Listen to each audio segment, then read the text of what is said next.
بازار میں ایک قصائی کی دکان پر کافی بھیڑ تھی۔ لوگوں کی آوازوں سے دکان گونج رہی تھی۔ بھائی 1 کلو گوشت دینا، بھائی 3 کلو گوشت دینا۔ اتنے میں ایک بزرگ سفید پوش، چہرے پر داڑھی، سر پر ٹوپی، آنکھوں پر اینک لگائے دکان میں داخل ہوئے۔ جیسے ہی وہ بزرگ دکان میں داخل ہوا، قصائی سارے گاہکوں کو چھوڑ کر اس بزرگ سے مخاطب ہوا۔ جی ½ کلو گوشت چاہیے، بزرگ نے کہا۔ قصائی نے فوراً بہترین گوشت کا ٹکڑا کاٹا اور بوٹی بنا کر دے دی۔ بزرگ نے پیسے دینے کے لیے ہاتھ بڑھایا تو قصائی نے لینے سے انکار کر دیا۔ وہ بزرگ بولا، جاوید بھائی، آپ ہمیشہ ایسا ہی کرتے ہیں۔ قصائی مسکرا دیا اور بزرگ دکان سے باہر نکل گیا۔ لوگ گلے شکوے کرنے لگے کہ ہم کب سے کھڑے ہیں اور قصائی کو چربی چڑھی ہے، گاہک کی تو قدر ہی نہیں ہے۔ قصائی کی دکان سے ذرا فاصلے پر پڑی لکڑی کی بینچ پر ایک آدمی شروع سے آخر تک کا یہ سارا منظر دیکھ رہا تھا۔ وہ دیر تک بیٹھا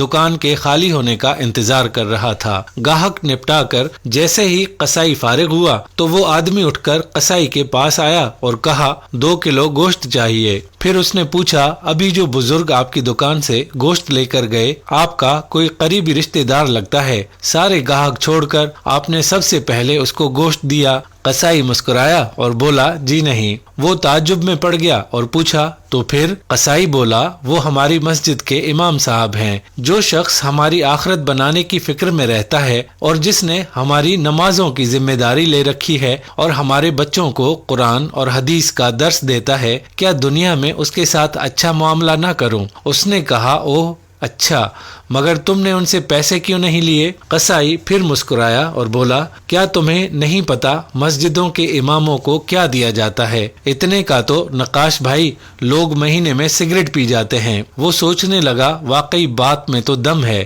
قصائی پھر بولا، نقاش بھائی یہ ہماری قوم کا سرمایہ ہے، ان کو بچانا ہماری ذمہ داری ہے۔ بازار کی تمام دکان والوں نے یہ متفقہ فیصلہ کیا ہے کہ امام صاحب سے کوئی پیسہ نہیں لے گا۔ صرف میں ہی نہیں، یہ نائی، یہ جنرل اسٹور والا، یہ ٹیلر، وہ ڈاکٹر صاحب، کریانے والا، دودھ والا اور سبزی والا، کوئی ان سے پیسے نہیں لیتا۔ نقاش بھائی اتنا تو ہم کر ہی سکتے ہیں۔ اور پھر مسکرا کر کہا، نقاش بھائی ½ کلو گوشت کے بدلے جنت زیادہ منافع کا سودا ہے، یہ لیجئے آپ کے گوشت کی تھیلی۔ اس نے پیسے قصائی کی طرف بڑھائے اور کہا، پر بھائی میں تو جاب کرتا ہوں، کاش میں بھی آپ لوگوں کی طرح ان مولوی صاحب کی کوئی مدد کر سکتا۔ قصائی نے کہا، بہت آسان ہے، سامنے گلی میں امام صاحب نے سائیکل بننے کے لیے دی ہے، آپ دکان والے کو چپکے سے بل ادا کر دیجئے اور اس سے کہہ دیجئے کہ امام صاحب سے پیسے نہ لے۔ وہ مسکرایا اور دکان سے نکل گیا۔